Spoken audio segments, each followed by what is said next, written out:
What's up, peeps? Um, so I just hit 36, and I don't think I have any spells. No. So, oh man, I need to sell off some stuff. So, I'm going to run to the Dreadlands now, but I figured while I run to the Dreadlands, I could, talk about some of my EverQuest past, at least, a trip down memory lane, if you will. Because, EverQuest meant a lot to a lot of people, and to me especially, EverQuest was and is probably still the best game that's ever been made. At least, to me. But I have a long history with it. I started playing it when I was a child, essentially. Like, I was maybe like 11, 12. And I played, when, like when I was like 10, my family moved states away. In the U.S., we moved states away. And I was essentially ripped from all of my friends. It was pretty crappy, but my best friend played this game called Everquest, and he's the only person that I grew up with, that I still keep in contact with. And so, back then, in a new world, I made a lot of friends out here too and stuff, but it was really cool to be able to keep in contact with him. But he was like, "Oh, I play this game called EverQuest. You should try it out." And I'm like, "Okay." So this was probably like 2000, 2001.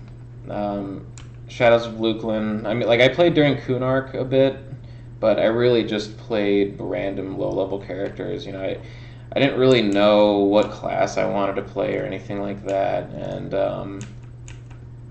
so I just made a bunch of different characters, got them to like level 20 or whatever, and then actually 24 was pretty much the highest that I got back then, because I remember kind of capping out, actually right here, Worslick's Woods. Like, I remember pretty much the furthest I ever got in the game was at the giant fort in Worslick's Wood, where you kill the forest giants. They drop the forest loop and stuff like that, and so I didn't really like get deep in the game or whatever. I quit for a while, and then Shadows of Lukeland dropped. I remember I was in 8th grade, I think, at the time, and so I was like, all right, cool, I'll pick it up. So I picked it up again, and immediately I wanted to play a Beast Lord, so I picked Vashir, Beast Lord, played, and I did, once again, got him up to like level 24, but man, the experience was so much different than what I was used to. Where you start in the Vashir leveling zone, which is, I think, Charval.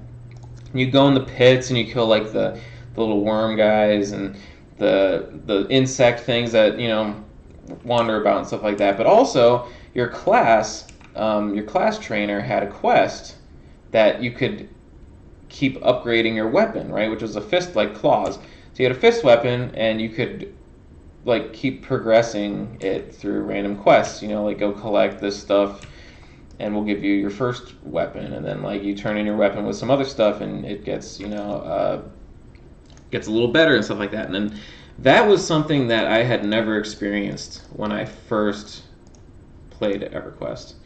That wasn't really available to the extent that it was in Charval when I played. And it like hooked me. It hooked me, man. It was like because the progression in EverQuest back in the day was really, really, really slow. So to be able to, instead of just focusing on your experience bar and just killing things and waiting till you leveled up and stuff like that, instead now you have this other way of progressing your character by getting his weapons better. And you get the next level up weapon, and all of a sudden you start hitting harder. And you're just like, ooh, what can I do now? What can I do now? Like, I'm hitting harder. Very exciting, very exciting stuff. And it seems pretty trivial, but back then it was not trivial at all. It was a very interesting dynamic that I hadn't been introduced to until then. But so, all right, let's head out to Dreadlands. Yeah, I think I sold everything. Nice. Maybe do a little bit of Raven. Oh, we're Raven. Nice.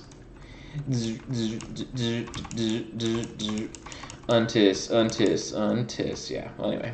So I need to go to Frontier Mountains, right?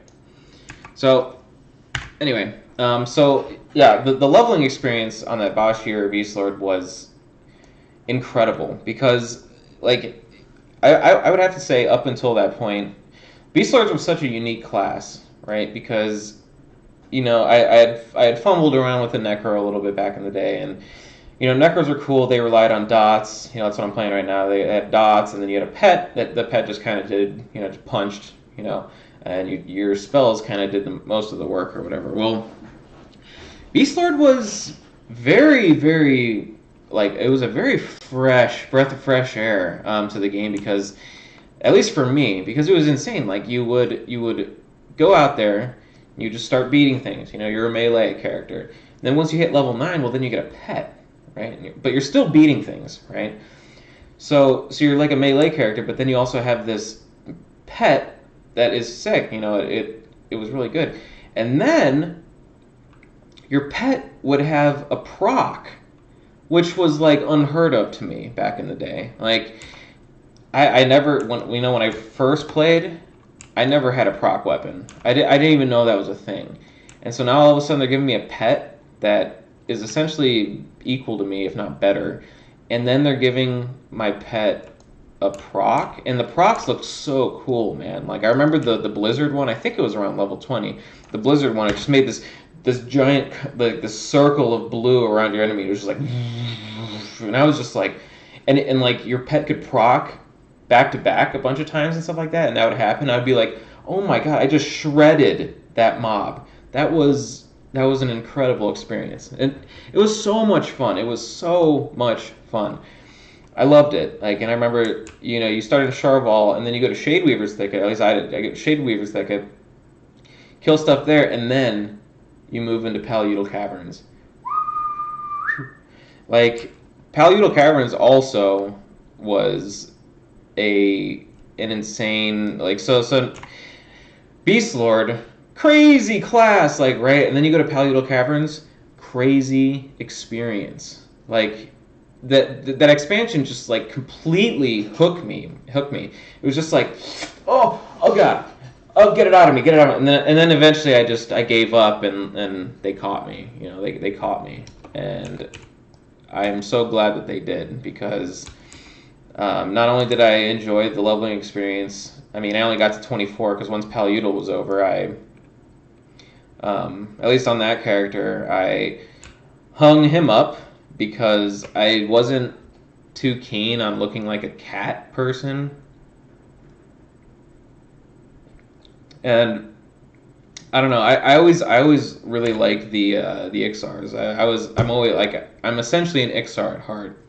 Like, dude, for my birthday, the friend that I mentioned earlier, he sent me an Ixar, like, action figure, and I was just like, dude, you know what I like.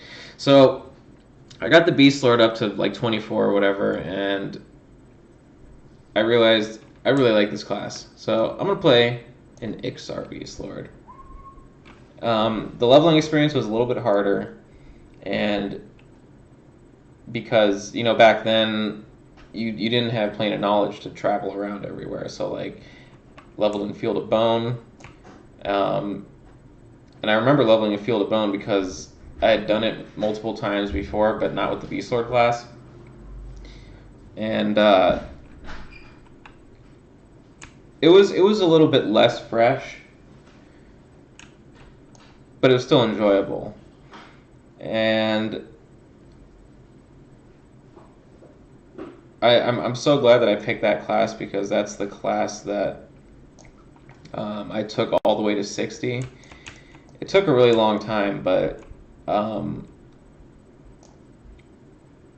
I'd say the worst part was the early stages of the game where I didn't really know anybody. I had my friend, but he was already 60 and he was in a top guild, and he would help me out where needed. Like he would hook it up with some plat here and there, and but he didn't twink me or anything like that. I just had normal gear, like normal for the level gear, and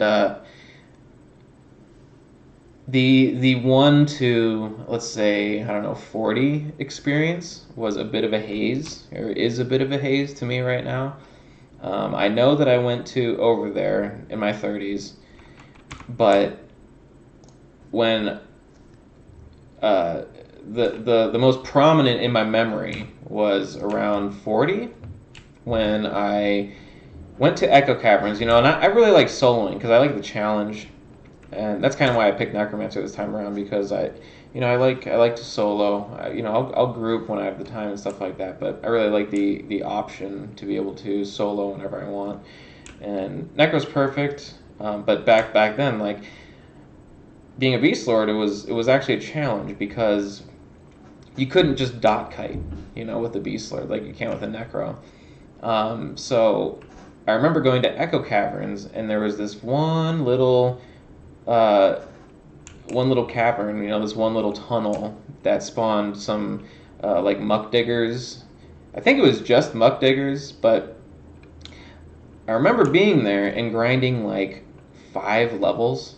I was there for like a week or something like that, and I ground like 5 levels or some nonsense there. It was just insane.